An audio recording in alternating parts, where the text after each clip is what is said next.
Reporter കുടുംബത്തിൽ 2024 അവസാന ദിനത്തിൽ 2025 പോകുന്നതിന് മുൻപ് നമുക്കൊരു അതിഥി എത്തിയിട്ടുണ്ട്. അടുത്ത അതിഥി ശരത്താണ്. ശരത് ഒരു മിമിക്രി താരമാണ്, ഫെഫ്ക എക്സിക്യൂട്ടീവ് അംഗമൊക്കെയാണ്. Sarath, good evening. Hi, good evening. എങ്ങനെയുണ്ട് 2024 നല്ല വർഷമായിരുന്നു. ഈ മിമിക്രി ചെയ്താണോ ഈ പിടിച്ച് പറയുന്നത്? അല്ല, ഞാൻ ഇങ്ങനെയാണ് സാധാരണ സംസാരിക്കുന്നത്. അതെ, ഒരുപക്ഷെ നമ്മൾ സ്റ്റേജിൽ കൂടുതൽ ചെയ്തുകൊണ്ടായിരിക്കാം. സ്റ്റേജ് ചെയ്യുന്നുണ്ടല്ലോ ചില രാഷ്ട്രീയക്കാർക്കൊക്കെ പറഞ്ഞ് ആ ഒരു ശൈലിയിലേക്ക് അങ്ങ് എത്തുന്നത് പോലെ. എത്ര വർഷമായി മിമിക്രി വേദികൾ? ഞാനൊരു സ്കൂൾ കാലഘട്ടം തൊട്ട് തന്നെ ഞാൻ ചെയ്യുന്നുണ്ട്, മിമിക്രി ചെയ്യുന്നുണ്ട്. ഇപ്പൊ ഏകദേശം ഒരു 20 വർഷത്തോളമായി കാണും. 20 വർഷമായി. ശരത്തിന്റെ നാട്? എന്റെ വീട് ആലപ്പുഴയാണ്. അല്ല, ശരിക്കും ഞാൻ ജനിച്ചത് ഇടുക്കി ജില്ലയിലെ വടക്കേമല എന്ന് പറയുന്ന ഒരു സ്ഥലത്താണ്. ഒരു വടക്കേമലയിൽ നിന്ന് എങ്ങനെ ആലപ്പുഴ എത്തി? എന്റെ അമ്മ വീട് ആലപ്പുഴയാണ്. അപ്പൊ നമ്മൾ ഓരോ വെക്കേഷനും ഞാനിങ്ങനെ ആലപ്പുഴയിൽ വരുന്നു. അങ്ങനെ വന്ന് കുറെ ആൾക്കാരൊക്കെ ആയിട്ടുള്ള പരിചയം. ആലപ്പുഴ എന്ന് പറഞ്ഞ പ്രാദേശികവാദം ഉയർത്തും നമ്മുടെ ഉണ്ണിസാർ. ആലപ്പുഴക്കാരനാണ്, ഉണ്ണി ബാലകൃഷ്ണൻ. ആലപ്പുഴക്കാരോട് പ്രത്യേക സ്നേഹമാണ്. അപ്പോൾ നമുക്ക് ഒരു പെർഫോമൻസോട് കൂടി തുടങ്ങിയാലോ? മിമിക്രി അവതരിപ്പിക്കുന്നത് ഒരുപാട് പേരെ പരിശീലിപ്പിച്ചിട്ടുണ്ടല്ലേ ശരത്ത്? ഞാനൊരു ചാനലിൽ മിമിക്രി ഒരു പ്രോഗ്രാമിൽ മിമിക്രി പറഞ്ഞു കൊടുക്കുന്ന ആളായിരുന്നു. ഓക്കെ, അപ്പോൾ നമുക്ക് ശരത്തിന്റെ ഒരു പെർഫോമൻസിലേക്ക് പോകാം. തീർച്ചയായിട്ടും. അങ്ങനെയാണെന്നുണ്ടെങ്കിൽ നമുക്ക് ആദ്യമായിട്ട് നമ്മുടെ മലയാളത്തിന്റെ യൂത്ത് ഐക്കണായ പൃഥ്വിരാജിന്റെ ശബ്ദം, ഇപ്പൊ അദ്ദേഹത്തിന്റെ കാപ്പ സിനിമയിലെ ഡയലോഗ് ഒന്ന് കേൾക്കാം. സെറ്റപ്പ് കണ്ടിട്ട് മുകളിലുള്ളവന്മാരെല്ലാം കൂടെ മധുവിനെ ഒരുമിച്ച് തീർത്താനുള്ള പ്ലാൻ ആയിരുന്നല്ലേ? അവന്മാരോട് പോയി പറയണം ഞാൻ ഒരു വരക്കം കൂടെ വരണുണ്ടെന്ന്. ഒരു ദിവസം പെരുന്നാളും പൊങ്കാലയൊക്കെ കൂടാനുള്ളവന്മാരോട് അതെല്ലാം കൂടിയിട്ട് നിൽക്കാൻ പറയണം. ആശ തീരാതെ ചാവരുതല്ലോ. ജോയ് പൂമറ്റം സാറേ, വരട്ടെ. ഗംഭീരം. പൃഥ്വി കേൾക്കുന്നുണ്ടെങ്കിൽ പൃഥ്വിക്ക് ഇഷ്ടപ്പെട്ടിട്ടുണ്ടാവും. എക്സാക്ട് സൗണ്ട് തന്നെയാണ്. Thank you so much. Prithvi എന്തെങ്കിലും കണ്ടിട്ടുണ്ടോ ശരത്ത് ചെയ്യുന്നത്, വീഡിയോസോ അങ്ങനെ എന്തെങ്കിലും? എന്നോട് ഒരിക്കൽ ജയേട്ടൻ പറഞ്ഞിട്ടുണ്ട്, ജയസൂര്യ പറഞ്ഞിട്ടുണ്ട്. അമർ അക്ബർ അന്തോണിയുടെ ലൊക്കേഷനിൽ വെച്ചിട്ട് എന്റെ പെർഫോമൻസ് ഒരുമിച്ച് കണ്ടിരുന്നു. പൃഥ്വിക്ക് 2024 നമ്മൾ കൊടുക്കുന്ന ഒരു ഡെഡിക്കേഷൻ. അപ്പോൾ പൃഥ്വി ഇപ്പം വലിയ താരമായി അല്ലേ? താരം, സംവിധായകൻ, അങ്ങനെ പല പല മേഖലകളിലാണ്. അടുത്ത ആരാണ് ഏറ്റവും കൂടുതൽ ആളുകൾ ഡിമാൻഡ് ചെയ്യുന്നത്? ഞാൻ ഏറ്റവും കൂടുതൽ വേദികളിൽ അനുകരിച്ചിട്ടുള്ളത് രമേശ് ഏട്ടന്റെ ശബ്ദമാണ്, രമേശ് പിഷാരടി. അതെ. ഇപ്പൊ എന്നോട് എന്തെങ്കിലും ചോദിക്കുമെങ്കിൽ രമേശ് പിഷാരടി പറയുന്ന അതുപോലെ ഞാൻ ഇന്ററാക്ട് ചെയ്യാൻ ശ്രമിക്കാം. ഈ ബഡായി ബംഗ്ലാവ് അല്ലാതെ സിനിമയിലൊക്കെ അഭിനയിക്കാമെന്ന് എപ്പോഴെങ്കിലും തോന്നിയിട്ടുണ്ടോ?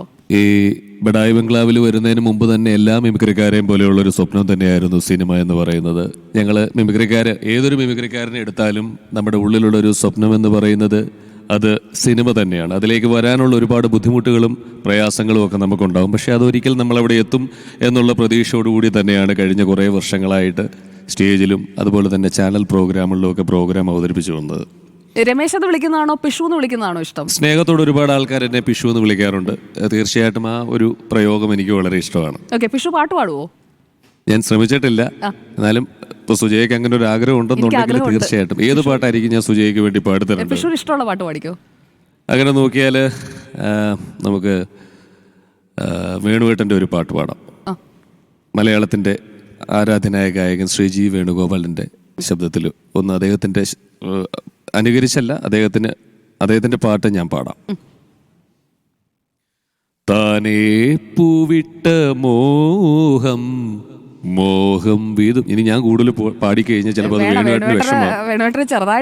അതുകൊണ്ട് നമുക്കത് ഇവിടെ വെച്ച് നിർത്താം എന്നാണ് എന്റെ ഒരു അഭിപ്രായം. ശരി, പിഷാരടിയിൽ നിന്ന് നമുക്ക് ഇനി ആരിലേക്കാണ് അടുത്ത പരകായ പ്രവേശനം? ഇനി നമുക്ക് ജയറാമേട്ടനിലേക്ക് പോകാം. ജയറാമേട്ടൻ 2 കല്യാണമൊക്കെ നടത്തി ക്ഷീണിച്ചിരിക്കുകയാണ്. അതെ, ഈ അടുത്തിടയ്ക്ക്. അതെ. അപ്പം അദ്ദേഹത്തിന്റെ ശബ്ദത്തിലേക്ക് അദ്ദേഹം ഈ വേദിയിൽ വന്നാൽ എങ്ങനെ സംസാരിക്കും? നമുക്ക് ഈ ഒരു പരിപാടിയിൽ അതെ ഈ പ്രോഗ്രാമിൽ വന്നാൽ അദ്ദേഹം എങ്ങനെ എന്നോടൊന്ന് ചോദിച്ചോളൂ, ഞാൻ അല്ലെങ്കിൽ എന്നെ ജയറാമേട്ടനോട് ചോദിക്കണം. അതെ.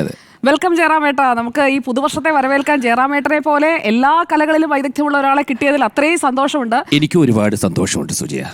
ജയറാമേട്ടൻ ഇനി ഇപ്പോൾ ഒരുപാട് വേഷങ്ങൾ ചെയ്തല്ലോ, ഇനി ഏത് വേഷം ചെയ്യാനായിരിക്കും താല്പര്യം? അല്ല, അങ്ങനെയല്ല. എനിക്ക് തരുന്ന വേഷങ്ങൾ ഭംഗിയായിട്ട് ചെയ്യുക എന്ന് ആഗ്രഹിക്കുന്ന ഒരാളാണ് ഞാൻ. അപ്പം ഞാൻ ഒരുപാട് വേഷത്തിന് വേണ്ടിയിട്ട് കാത്തിരിക്കുകയാണ്. തരുന്നത് എന്തും സന്തോഷത്തോടു കൂടിയിട്ടാണ് ഞാൻ സ്വീകരിച്ചിട്ടുള്ളത്. ഇനിയും അങ്ങനെ കിട്ടുമെന്നുള്ളൊരു പ്രതീക്ഷയിലാണ് പോയിക്കൊണ്ടിരിക്കുന്നത്. ഈ മേക്ക് ഓവർ ഒക്കെ ഒരുപാട് നടത്തുന്നുണ്ടല്ലോ മറ്റ് ഇതര ഭാഷാ ചിത്രങ്ങൾക്ക് വേണ്ടി. ജീവിക്കാൻ വേറെ വയറൊക്കെ വെച്ച് കണ്ടിരുന്നു. അല്ല, ശരിക്കും നമുക്ക് ആവശ്യപ്പെടുന്നതാണ്, ഡിമാൻഡ് ചെയ്യുന്നതാണ്. നമ്മുടെ കഥാപാത്രങ്ങൾ അങ്ങനെ ഡിമാൻഡ് ചെയ്യുമ്പോൾ നമ്മൾ അങ്ങനെ മേക്ക് ഓവറിലേക്കൊക്കെ പോകണമല്ലോ, പിടിച്ചു നിൽക്കണ്ടേ. ഈ സിനിമാ താരങ്ങളല്ലാതെ മറ്റ് രാഷ്ട്രീയക്കാരെ അങ്ങനെയൊക്കെ ചെയ്യാറുണ്ടോ? രാഷ്ട്രീയക്കാരുടെ ശബ്ദം അനുകരിക്കാറുണ്ട്. അതിൽ ഏറ്റവും കൂടുതൽ കൈയ്യടി കിട്ടാറുള്ളത് ഏത് രാഷ്ട്രീയക്കാരനാണ്? VS ഒക്കെ ശബ്ദം കുറെ നാളായിട്ട്. VS നമ്മുടെ ചങ്കിലാണ്. അതെ അതെ അതെ, VS-ന്റെ ആലപ്പുഴക്കാരൻ എന്ന് പറയുമ്പോൾ ഞങ്ങൾക്ക് ഭയങ്കര അഭിമാനമാണ്. ഇപ്പൊ 100ന്റെ നിറവിലെത്തി നിൽക്കുമ്പോഴും അദ്ദേഹത്തിന്റെ ഒരു ചെറിയൊരു ആഗ്രഹം, നമ്മുടെ ഏറ്റവും ട്രെൻഡിങ് ആയിട്ടുള്ള ഡയലോഗായ പുഷ്പയിലെ ഡയലോഗ്, ആ പാട്ട് പാടിയിട്ട് അതിലേക്ക് കയറിയാൽ എങ്ങനെ ഇരിക്കും എന്ന് നമുക്കൊന്ന് നോക്കാം. ഓക്കെ. വച്ചുണ്ടായി ഫീലിങ്സ്, വച്ചുണ്ടായി ഫീലിങ്സ്, വച്ചുണ്ടായി ഫീലിങ്സ്, ഫീലിങ്സ് ഫീലിംഗ് ഫീലിങ്സ്, മല്ലിക ബാണന്റെ അമ്പുകളോ പഞ്ചമി തിങ്കളുകളോ.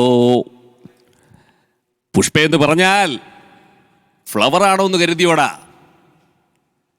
വൈൽഡ് ഫ്ലവർ, താഴത്തില്ലടാ. ഗംഭീരം. Thank you. അപ്പോൾ പ്രിയപ്പെട്ട VS ഒരു ട്രിബ്യൂട്ടായി ഈ ഒരു ന്യൂ ഇയർ വേളയിൽ. ശരത്ത് ഇപ്പോൾ ഈ ഫീൽഡിൽ തന്നെ തുടരുന്ന ഒരാളാണ്. നേരത്തെ ഇതിൽ നിന്നും ഇപ്പോൾ മിമിക്രി എന്ന് പറഞ്ഞു കഴിഞ്ഞാൽ കുറച്ചുകൂടി ഒരു എല്ലാവരും കസ്റ്റമൈസ് ചെയ്യുവാണ്, ചില ആളുകളെ മാത്രം ചെയ്യുക. അങ്ങനെ ശരത്ത് ഏതെങ്കിലും കുറച്ച് പേരിലേക്ക് മാത്രമായി പരിമിതപ്പെടുത്തിയിട്ടുണ്ടോ? എങ്ങനെ താരങ്ങളെ അനുകരിക്കുന്നത്? താരങ്ങളെ അനുകരിക്കുന്നതിൽ നമുക്ക് കംഫർട്ടബിൾ ആയിട്ടുള്ള, കൃത്യമായി നമുക്ക് ചെയ്യാൻ കഴിയുന്ന, കാരണം എല്ലാ താരങ്ങൾക്കും ചിലപ്പോൾ അവരെ അനുകരിക്കുന്നത് ഇഷ്ടപ്പെടണമെന്നില്ല. അല്ല, അതുകൊണ്ടല്ല ഞാനിപ്പോൾ കൂടുതലും കോൺസെൻട്രേറ്റ് ചെയ്യുന്നത് ഡബിങ്ങിലാണ്. അപ്പൊ നമ്മൾ ഒരു ക്യാരക്ടർ ചെയ്യുമ്പോൾ അത് ലിഫ്റ്റ് ചെയ്യണമെന്നുണ്ടെങ്കിൽ ചിലപ്പോൾ നമ്മുടെ ഓൺ വോയിസ് ആയിരിക്കുമല്ലോ അവർ ഡിമാൻഡ് ചെയ്യുക, ഒരു ക്യാരക്ടർ ചെയ്യാൻ വിളിക്കുക. അപ്പൊ അത് മറ്റു താരങ്ങളുടെ ശബ്ദം അതിനകത്ത് മാക്സിമം വരാതിരിക്കാൻ നമ്മൾ ശ്രമിക്കണം. അപ്പോഴേ ആ ക്യാരക്ടർ നമുക്ക് പൂർണ്ണമായിട്ടും വോയിസ് കൊടുക്കാൻ പറ്റുള്ളൂ. ഏറ്റവും ഒടുവിൽ ഇപ്പൊ ചെയ്തിരിക്കുന്നത്, ഇപ്പൊ ഇനി വരാൻ പോകുന്ന എന്ന് സ്വന്തം പുണ്യാളൻ എന്ന് പറയുന്ന സിനിമയാണ് റിലീസ്. അതുപോലെ ആനന്ദ് ശ്രീബാല ചെയ്തിരുന്നു. പുഷ്പയിലെ വില്ലൻ ഞാനാണ് ഡബ് ചെയ്തത്. പുഷ്പയിലെ വില്ലനാണ് നിൽക്കുന്നത്, കണ്ടാ പറയില്ല. ഫഹദിന്റെ ക്യാരക്ടർ അല്ല കേട്ടോ, അല്ലാതെ മറ്റേ വില്ലൻ. അതെ, ക്ലൈമാക്സിൽ ഒരു വില്ലൻ ഉണ്ട്, അത് ഞാനാണ്. അതൊന്ന് പറയാമോ? ഓർമ്മയുണ്ടോ ഡയലോഗ്? അങ്ങനെ ഓർത്ത് പറയാൻ പറ്റുന്നതല്ല. ഒരു വില്ലൻ ഒരു കിഡ്നാപ്പിങ്ങിലൂടെ വരുന്ന ഒരു ക്യാരക്ടറാണ്, അതാണ് ചെയ്തത്. പിന്നെ ഇപ്പം ലേറ്റസ്റ്റ് ഹോട്ട്സ്റ്റാർ സ്ട്രീം ചെയ്തുകൊണ്ടിരിക്കുന്ന 1000 Babies എന്ന് പറയുന്ന, അതിൽ DYSP നവാസ് എന്ന് പറയുന്ന ക്യാരക്ടർ നമ്മുടെ സ്ക്രിപ്റ്റ് റൈറ്റർ ബാലേന്ദ്രൻ സാർ, ആക്ടറും സ്ക്രിപ്റ്റ് റൈറ്ററുമായ ബാലേന്ദ്രൻ സാറിന്റെ മകനാണ് ആ ക്യാരക്ടർ ചെയ്തത്. ശ്രീകാന്ത് ബാലേന്ദ്രൻ, അദ്ദേഹത്തിന് വേണ്ടിയിട്ടാണ് ചെയ്തത്. അപ്പോൾ ഡബിംഗ് ഉണ്ട്, മിമിക്രി ഉണ്ട്. പുതുവർഷത്തിൽ എന്താണ് അടുത്ത ശരത്തിന്റെ ഒരു പ്രതീക്ഷ? എന്റെ പ്രതീക്ഷ എന്ന് പറഞ്ഞാൽ എനിക്ക് അഭിനയം തന്നെയാണ്. എല്ലാവരുടെയും ഒരു ആഗ്രഹം അത് തന്നെയാണല്ലോ. അപ്പോൾ അവസരങ്ങൾക്ക് വേണ്ടിയിട്ട് കാത്തിരിക്കുന്നു, അതിനുള്ള പ്രതീക്ഷയിലൂടെയാണ് പോയിക്കൊണ്ടിരിക്കുന്നത്. 2025 ആ ഒരു ആഗ്രഹം സാധ്യമാകട്ടെ. ഇനി നമ്മുടെ പ്രേക്ഷകർക്ക് വേണ്ടി പുതുവർഷത്തിലേക്ക് എന്തെങ്കിലും ഒരു പ്രത്യേക പെർഫോമൻസ്? തീർച്ചയായിട്ടും. ഞാൻ വേണുചേട്ടന്റെ ശബ്ദം, അദ്ദേഹത്തിന്റെ ശബ്ദം ഞാൻ അനുകരിക്കാറുണ്ട്. ആ ശബ്ദം അനുകരിച്ചുകൊണ്ട് നമുക്ക് അദ്ദേഹത്തിന്റെ ഒരു രണ്ട് വരി പാട്ടിലൂടെ പോവാം. Okay, ready? ഈ റിയാലിറ്റി ഷോകളിലൊക്കെ വരുമ്പോൾ അദ്ദേഹം സംസാരിക്കുന്ന ഒരു ശൈലിയുണ്ട്. ശ്രേയകുട്ടി, മോള് അസലായിട്ട് പാടിട്ടോ. മോള് പാടുമ്പോൾ നമുക്ക് ആ സൃഷ്ടാക്കളെ കാണാൻ കഴിയുന്നു എന്നുള്ളതാണ്. മോള് പാട്ട് പാടുമ്പോൾ മോളുടെ ഒരു പ്രത്യേകത എന്ന് പറയുന്നത്, മോൾ ആ പാട്ടിൽ മാത്രം കോൺസെൻട്രേറ്റ് ചെയ്തുകൊണ്ട് അങ്ങനെ തന്നെയാണ് ആ പാട്ട് പാടിപ്പോകുന്നത്. അത് വേറെ ചിന്തകളൊന്നും മോൾക്ക് അതിലില്ല. അതൊരു സിംഗർക്ക് വേണ്ട ഏറ്റവും വലിയൊരു ബ്ലെസ്സിങ് ആണ് കേട്ടോ. അസാധ്യമായിരുന്നു മോളെ. God bless you. അദ്ദേഹത്തിൻ്റെ എനിക്കേറെ ഇഷ്ടപ്പെട്ടിട്ടുള്ളൊരു പാട്ടുണ്ട്, വേണുവേട്ടൻ്റെ സ്വാഗതം സിനിമയിലെ. അപ്പോൾ അത് ഞാനൊരു 2 ലൈൻ പാടാം. നളിനങ്ങൾ നീന്തുന്ന നയനങ്ങളിൽ നിഴൽ പോലെ വന്നു ഞാനേഴഴകേ. നളിനങ്ങൾ നീന്തുന്ന നയനങ്ങളിൽ നിഴൽ പോലെ വന്നു ഞാനേഴഴകേ. പവിഴങ്ങൾ ചോരുന്ന ചുണ്ടിൽ നിന്നും പൊഴിയുന്നതെന്നുമെന്നാമമല്ലേ. ശ്രുതിയാണു ഞാൻ, എന്നിലലിയുന്ന ലയമാണു നീ.